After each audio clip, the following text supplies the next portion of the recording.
একটি কমপ্লেক্স সেন্টেন্সকে যদি আমরা কম্পাউন্ড সেন্টেন্সে পরিবর্তন করতে চাই, প্রথমে আমাদেরকে জেনে নিতে হবে কমপ্লেক্স সেন্টেন্স বলতে আমরা কি বুঝি।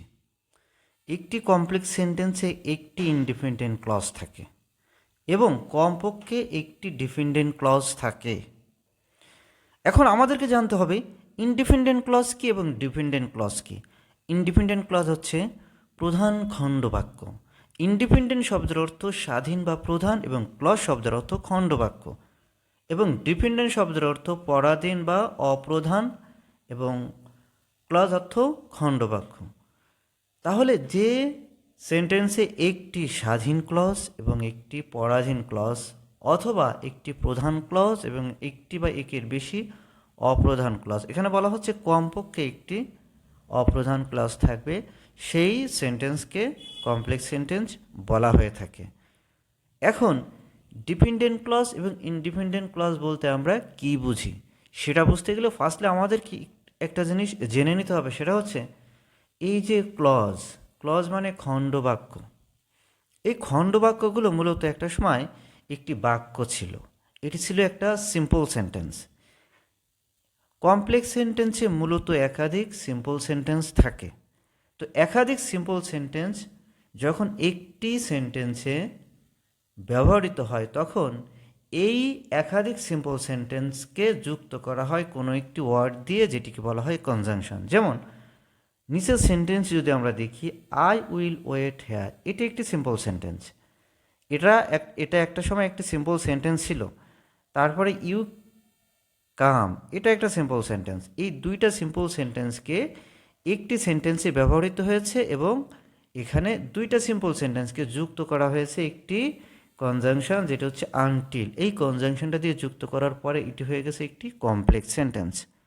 এখন এই কমপ্লেক্স সেন্টেন্সে দুইটি ক্লজ রয়েছে। এই দুইটি ক্লজের মধ্যে একটি হচ্ছে স্বাধীন আর একটা হচ্ছে পরাধীন, একটি হচ্ছে প্রধান, একটি হচ্ছে অপ্রধান খণ্ডবাক্য। যখন এটি একটি সেন্টেন্সে ব্যবহৃত হয়েছে, তখন এখানে সেন্টেন্স কিন্তু একটি, আগে এই দুইটা ক্লজ দিয়ে দুইটা সেন্টেন্স ছিল, কিন্তু এখন এই দুইটা ক্লজ দিয়ে একটি সেন্টেন্স গঠিত হয়েছে। তাই আমরা এইটাকে এখন ক্লজ বলবো, সেন্টেন্স বলবো না। সো এই দুইটা সেন্টেন্সকে যে ওয়ার্ড দিয়ে যুক্ত করা হয়েছে সেই ওয়ার্ডটা হচ্ছে আনটিল, এবং এটি হচ্ছে একটা কনজাংশন।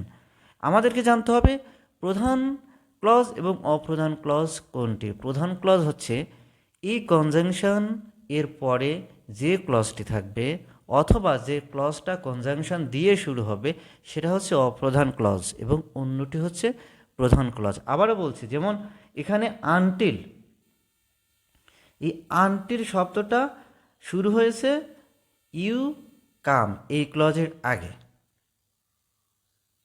তাহলে এই ক্লজটা হচ্ছে অপ্রধান ক্লজ বা ডিপেন্ডেন্ট ক্লজ, এবং এই আনটিল বাদে, আনটিলের আগে যে ক্লজটা রয়েছে এটা হচ্ছে ইন্ডিপেন্ডেন্ট বা স্বাধীন clause.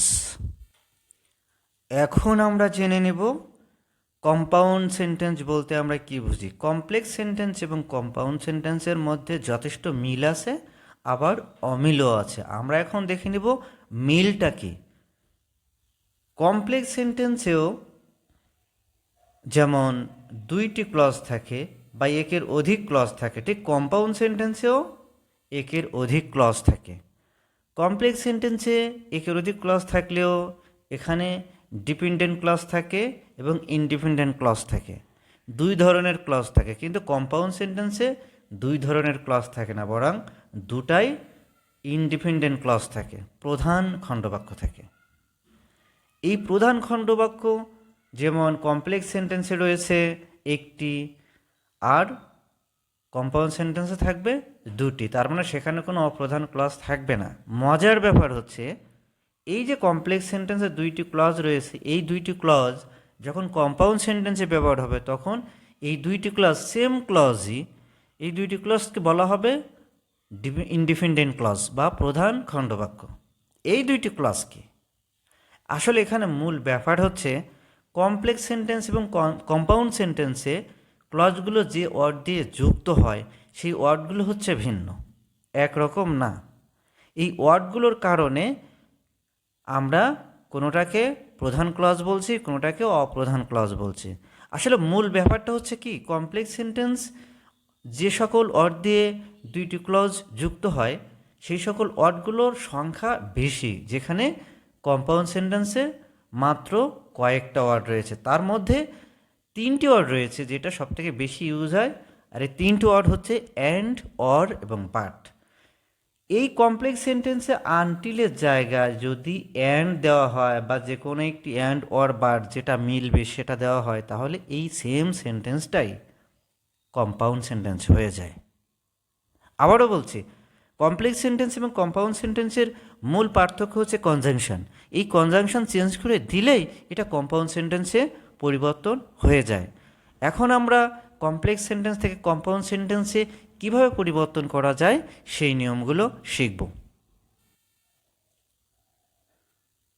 Rule number 1। Rule number 1-এ আমরা দেখতে পাচ্ছি যে কমপ্লেক্স সেন্টেন্স এর শুরুতে দো অলদো থাকলে, তাহলে কমপ্লেক্স সেন্টেন্সের শুরুতে যদি দো অলদো থাকে, কম্পাউন্ড সেন্টেন্সে এটি কি হয়, বাট অথবা ইয়েট এ পরিবর্তন হয়। দো অলদোর পরিবর্তে আমরা কম্পাউন্ড সেন্টেন্সে সেই দো অলদোর পরিবর্তন হয় বাট এবং ইয়েট, এই দুইটা যে কোনো একটি ওয়ার্ড দিয়ে দুইটি ক্লোজকে সংযুক্ত করব। আমরা এখন একটা উদাহরণ দেখে নিব। বলা হচ্ছে দো এবং অলদো, এই যে দো, এই দোর পরিবর্তে আমরা কি করব, বাট অথবা ইয়েট যে কোনো একটা ওয়ার্ড আনবো। দো এবং অলদো দুইটি সেম অর্থ ইন্ডিকেট করে, সেম অর্থ বোঝায়, তাই দো এবং অলদোর পরিবর্তে আমরা বাট অথবা ইয়েট যে কোনো একটা ওয়ার্ড এনে দুইটা ক্লজকে যুক্ত করব। এবং সবসময় মনে রাখতে হবে, কমপ্লেক্স সেন্টেন্সে কনজাংশন সেন্টেন্সের শুরুতেও থাকতে পারে, আবার মাঝেও থাকতে পারে, এখানে মাঝেও থাকতে পারে, কিন্তু কম্পাউন্ড সেন্টেন্সে সব সময় মাঝেই থাকবে, শুরুতে থাকার কোনো সিস্টেম নাই। তো আমরা তাহলে এই দোর পরিবর্তে আমরা কি করব, আমরা বাট নিয়ে সেটা মিডলে বসাবো, এবং এই কমাটা এখানে থাকতেও পারে নাও থাকতে পারে, সেটা কোনো ফ্যাক্ট না, কমাটা উঠিয়ে দিলেও চলে। তাহলে আমরা লিখব হি ইজ পুর, আমরা হি ইজ পুর লিখেছি, তারপরে মাঝে আমরা কি বসিয়েছি, বাট, বাকি অংশ বসিয়েছি। ভেরি ইজিলি সিম্পল, কমপ্লেক্স থেকে কম্পাউন্ড হয়ে গেল। আমরা আরও একটা উদাহরণ দেখে নিতে পারি, যেমন although she is ill she worked very hard. So আমরা কি করব, অলদো বাদ দিয়ে আমরা মাঝে কি বাট অথবা ইয়ের শব্দটা নিয়ে আসব। আমরা প্রথমত 1 নাম্বার সেন্টেন্স করেছি, এখন হচ্ছে 2 নাম্বার সেন্টেন্স যেটা অলদো দিয়ে। তাহলে আমরা অলদো পরিবর্তে আমরা কি আনলাম, ইয়েট নিয়ে আসলাম, আর অলদোর পরে প্রথম ক্লজ লিখলাম, তারপরে ইয়েট লিখলাম, তারপরে দ্বিতীয় ক্লজ লিখলাম। আমরা 3 নাম্বার সেন্টেন্স দেখে নিব। 3 নাম্বার সেন্টেন্সে দো দ্য ক্লাস ওয়াজ লেন্দি, তাহলে আমরা কি করব, দো শব্দটা বাদ দিয়ে আমরা এই লেন্দির পরে কি করব, আমরা বাট নিয়ে আসব, বাকি অংশ লিখে দেব। আমরা 1 নাম্বার রুলস দেখলাম, আমরা এখন 2 নাম্বার রুলসটা দেখে নেব। এবং 2 নাম্বার রুলসে লেখা রয়েছে, কমপ্লেক্স সেন্টেন্স এর মাঝে যদি লেস্ট থাকে এবং পার্সন এর পরে শুড থাকে, তবে কম্পাউন্ড সেন্টেন্সে কনজাংশন অর অথবা কী হবে, আদারওয়াইজ ব্যবহার করে পৃথক ক্লজগুলোকে সংযুক্ত করা হয়। তাহলে কি বলা হচ্ছে, কমপ্লেক্স সেন্টেন্সের মাঝে যদি লেস্ট থাকে, লেস্ট যুক্ত কমপ্লেক্স সেন্টেন্সকে আমরা কি করে কম্পাউন্ড করব, লেস্ট যুক্ত কমপ্লেক্স সেন্টেন্সকে আমরা লেস্টের পরিবর্তে ওয়ার অথবা আদারওয়াইজ লিখে কমপ্লেক্স করব। তাহলে আমরা একটা উদাহরণ দেখে নেই।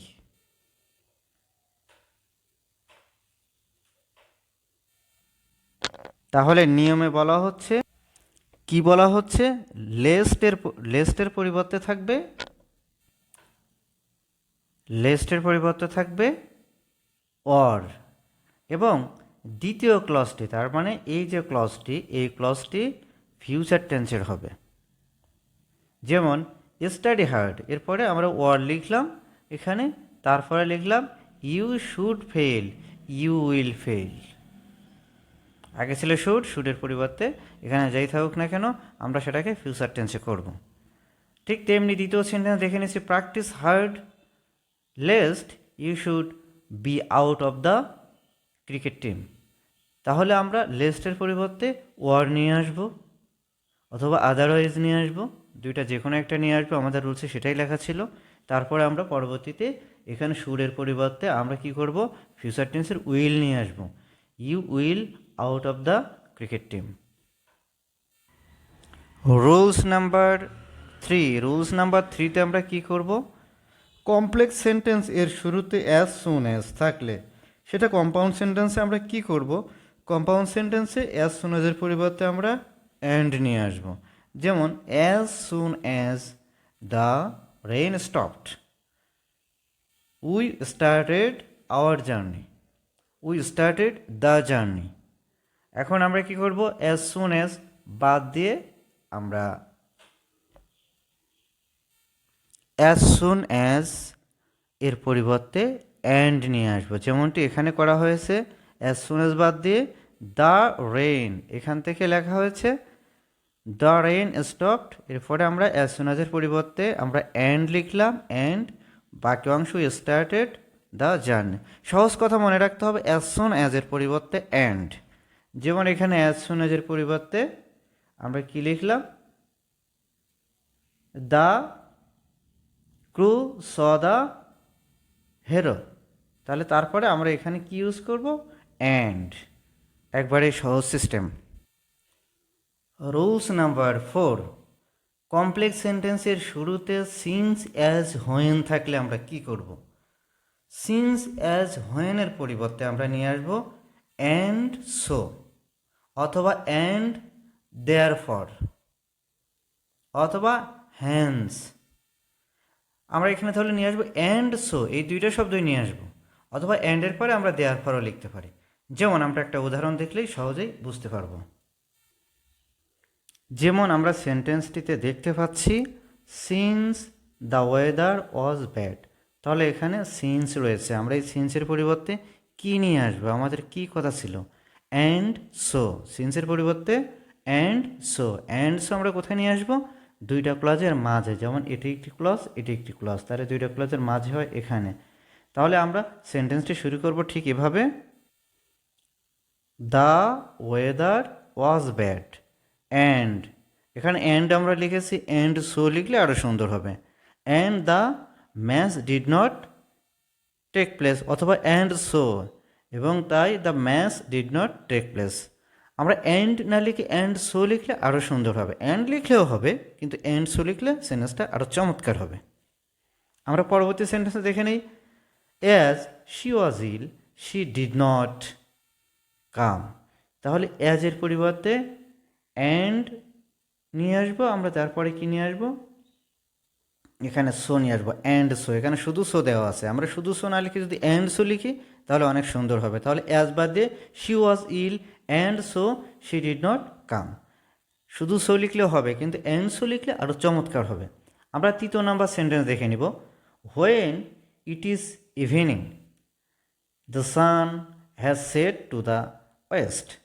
তাহলে আমরা হোয়েনের পরিবর্তে আমরা অ্যান্ড সো লিখব, the sun has set to the west and therefore, এই দেয়ার ফর এবং সোর অর্থ কিন্তু একই রকম, and so it is evening, and therefore it is evening, যে কোনো একটি লিখলেই হয়ে যাবে। রুলস নাম্বার 5, কমপ্লেক্স সেন্টেন্সে রিলেটিভ প্রোনাউন হু থাকলে আমরা সেই সেন্টেন্সটাকে কম্পাউন্ড করার জন্য কি করব, আমরা কম্পাউন্ড সেন্টেন্সে সে স্থানে অ্যান্ড ব্যবহার করে এবং প্রথম ক্লজের অবজেক্ট দ্বিতীয় ক্লজের সাবজেক্ট হয়ে যায়। তাহলে আমরা একটি রুলসে খুব সহজে এই জিনিসটা বুঝতে পারছি, কিন্তু আমাদের এর জন্য কি প্রয়োজন, একটি প্র্যাকটিস দরকার, একটা এক্সাম্পল দরকার। আমরা একটি এক্সাম্পল দেখে নিই। বলা হচ্ছিল কমপ্লেক্স সেন্টেন্সে যদি রিলেটিভ প্রোনাউন থাকে, যেমনটা আমরা এখানে দেখতে পাচ্ছি যে এটি হচ্ছে একটি রিলেটিভ প্রোনাউন, হু হচ্ছে একটি রিলেটিভ প্রোনাউন। তো এই রিলেটিভ প্রোনাউন থাকলে আমরা সেটাকে কি করব, কিভাবে সেটাকে কম্পাউন্ড করব। আমরা রিলেটিভ প্রোনাউনের জায়গায় আমরা কি করে দিব, একটা অ্যান্ড নিয়ে আসবো, অ্যান্ড। তাহলে I saw a girl who was singing, I saw a girl আমরা লিখলাম, অ্যান্ড লিখলাম। তারপরে বলা হয়েছিল প্রথম ক্লজের সাবজেক্টে কি করব, প্রথম ক্লজের এই সাবজেক্টকে আমরা কিছুই করব না, বরং প্রথম ক্লজের যে অবজেক্ট আছে এই যে গার্ল, এই গার্লকে দ্বিতীয় ক্লজের সাবজেক্ট হিসেবে ব্যবহার করব, সেটা আমাদের রুলসে ছিল।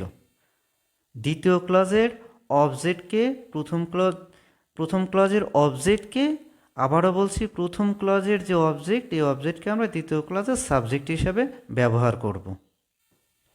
একটু খেয়াল করে দেখেন, এখানে দেখেন প্রথম ক্লজের অবজেক্ট আছে এ গার্ল, এই এ গার্ল এর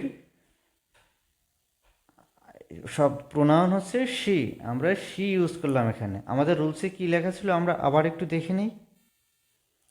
প্রথম ক্লজ এর অবজেক্ট, প্রথম ক্লজের অবজেক্ট এখানে কি, এ গার্ল, এটা হচ্ছে অবজেক্ট প্রথম ক্লজ। সেটি কি হবে, দ্বিতীয় ক্লজ এর সাবজেক্ট হয়ে যায়।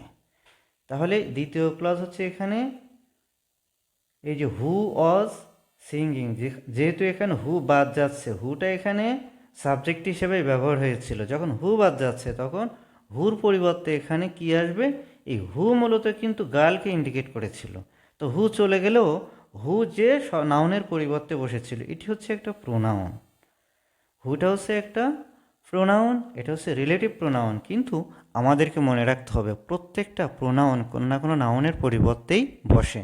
এই হু কিন্তু গার্লের পরিবর্তে বসছিল, হুর আগে যে নাউনটা আছে সেই নাউনের পরিবর্তেই বসেছিল। তাই আমরা এই দ্বিতীয় ক্লজের সাবজেক্ট ছিল হু, হু যখন বাদ দিচ্ছি তখন দ্বিতীয় ক্লজের অবশ্যই একটা সাবজেক্ট লাগবে।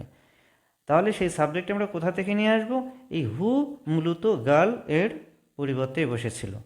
তাই আমরা এই প্রথম ক্লজের যে অবজেক্ট আছে সেই অবজেক্টকে কি করব, আমরা দ্বিতীয় ক্লজের সাবজেক্ট হিসেবে ব্যবহার করব। কিন্তু এখন প্রশ্ন আসতে পারে আমরা দ্বিতীয় ক্লজে কেন, এটা কিন্তু একটা নাউন, গার্ল শব্দের একটা নাউন, কিন্তু দ্বিতীয় ক্লজে আমরা সেটাকে সি হিসাবে ইউজ করছি। আমরা কেন প্রোনাউন ইউজ করছি, একটা সেন্টেন্সে একই নাউন দুইবার বসে না, প্রথমবার নাউন বসে আর পরে সেটা প্রোনাউন ইউজ হয় সেন্টেন্সের সৌন্দর্য ধরে রাখার জন্য। এখন আমরা আরও একটা সেন্টেন্স দেখে নেব। আই হ্যাভ এ ফ্রেন্ড, তারপরে রিলেটিভ প্রোনাউন হচ্ছে হু, ইজ এ রাইটার। আমরা তাহলে হুর পরিবর্তে আমরা কি নিয়ে আসবো, অ্যান্ড নিয়ে আসবো। আমাদের কথা ছিল হুর পরিবর্তে অ্যান্ড, এবং এই যে দ্বিতীয় ক্লজের সাবজেক্ট কিন্তু নাই, হু যখন বাদ দিচ্ছি তখন এর সাবজেক্ট নাই। তাহলে এখানে অবশ্যই একটা সাবজেক্ট প্রয়োজন। সেই সাবজেক্ট কোথা থেকে আনবো, প্রথম ক্লজের এই যে অবজেক্ট, সেই অবজেক্ট থেকে আমরা একটা, এটা হচ্ছে একটা নাউন, এই নাউনের একটা প্রোনাউন নিয়ে আমরা সাবজেক্ট করব। I have a friend who is a writer, I have a friend, এই যে ফ্রেন্ড ছেলে হতে পারে মেয়েও হতে পারে।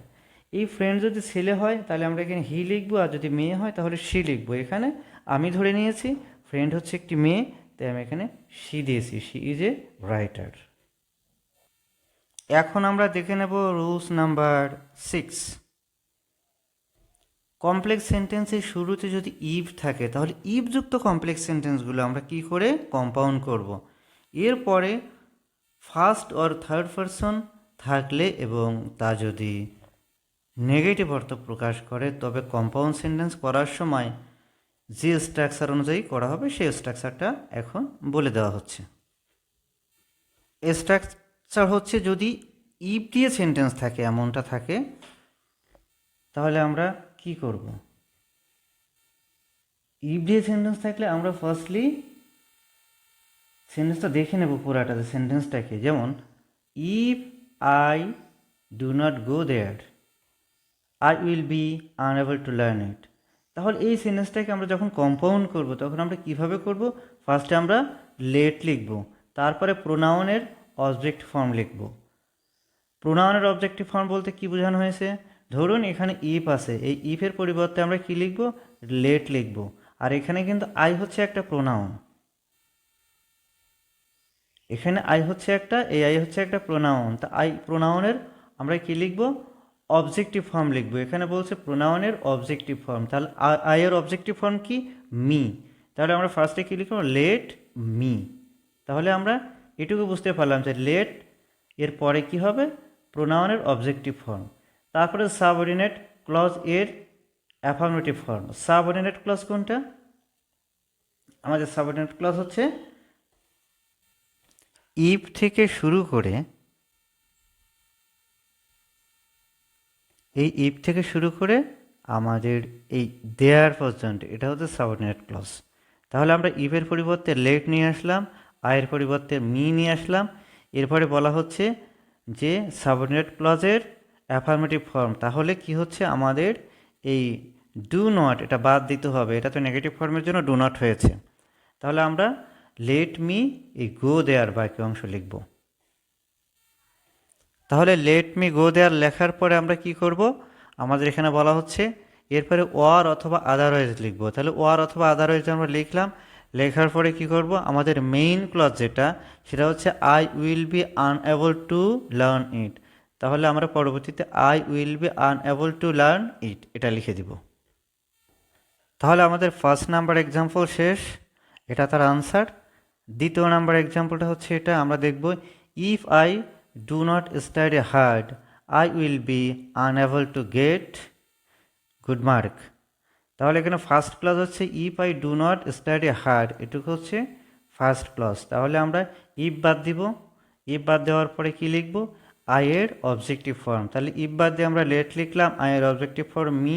তারপরে ডু নট বাদ দিলাম, ডু নট বাদ দিয়ে অ্যাফার্মেটিভ ফর্ম হবে স্টাডি হার্ড হবে, স্টাডি হার্ড। তারপর আমরা আদারওয়াইজ বা ওয়ার লিখলাম। তারপর বাকি অংশ যা লেখা আছে I will be unable to get good mark লিখে দিলাম। কমপ্লেক্স টু কম্পাউন্ড করার এখন আমরা 7 নাম্বার রুলসটা দেখে নেব। 7 নাম্বার রুলসে কি বলা হচ্ছে? 7 নাম্বার রুলসটা হচ্ছে আপনার আগে রুলসের মতোই, কিন্তু আগে এখানে নেগেটিভ ফর্ম ছিল, এখন আছে অ্যাফার্মেটিভ ফর্ম। তাহলে যেহেতু আগে নেগেটিভ ফর্ম ছিল, নেগেটিভটা বাদ দিয়ে অ্যাফার্মেটিভ ফর্ম লিখেছিলাম, আর এখন অ্যাফার্মেটিভ ফর্মই আছে, অতএব বাদ দেওয়ার দরকার নেই। এখন আগে যেমন ছিল তেমনই করব। আগে বাদ দেওয়ার প্রয়োজন ছিল, এখন বাদ দেওয়ার দরকার নেই। এখন হুবহু সেভাবে আমরা লিখে দিব। যেমন একটা উদাহরণ দেখে নেই, ইফ আই গো দেয়ার। আগে যেমন ছিল এখানে if I do not go there, এখন আছে if I go there I will be unable to learn it. তাহলে আগে ডু নট গো দেয়ার ছিল, তো ডু নট বাদ দিয়ে আমরা বাকি অংশ লিখেছিলাম। এখন বাদ দেওয়ার প্রয়োজন হচ্ছে না, যেহেতু নাই, তাহলে এখন যেভাবে আছে আমরা এভাবে লিখে দেবো। কিন্তু আগের মতো ঠিকই ইফের পরিবর্তে আমরা লেট নিয়ে আসব, আর আয়ের অবজেক্টিভ ফর মি। তারপরে বাকি অংশ এখানে লিখব লেট মি গো দেয়ার, তারপরে অ্যান্ড লিখবো এখানে, পরে এখানে যা লেখা আছে বাকি অংশ আমরা লিখে দিব, তাহলে হয়ে যাবে। আমরা এখানে আরও একটা সেন্টেন্স দেখে নিব, ইফ আই স্টাডি হার্ড। তাহলে ইফের পরিবর্তে আমরা কি লিখব? লেট, আর আয়ের পরিবর্তে আয়ের অবজেক্টিভ ফর্ম হচ্ছে মি, বাকি অংশ লিখে দিব। তারপরে আমরা এই দুই ক্লজের মাঝখানে কি লিখব? অ্যান্ড লিখব এবং বাকি অংশ লিখে দিব। কমপ্লেক্স থেকে কম্পাউন্ড করার এই নিয়মগুলো যদি বারবার প্র্যাকটিস করি, তাহলে বারবার প্র্যাকটিস করলে কি হবে? এই নিয়মগুলো খুব বেশি আমাদের একবারে আত্মস্থ হয়ে যাবে, এবং তখন এই সেম নিয়মগুলো আমরা কম্পাউন্ড থেকে কমপ্লেক্সে করতে পারবো। কারণ কমপ্লেক্স থেকে কম্পাউন্ড করার যে নিয়ম, ঠিক সেই নিয়মগুলোই আবার কম্পাউন্ড থেকে কমপ্লেক্স করার সময় আমরা একই সিস্টেমে করলে কিন্তু হয়ে যাবে খুব সহজে। আশা করি সবাই ভালো বুঝতে পেরেছেন। তারপরেও বেশি বেশি প্র্যাকটিস করলে আপনি আরও ভালো বুঝতে পারবেন।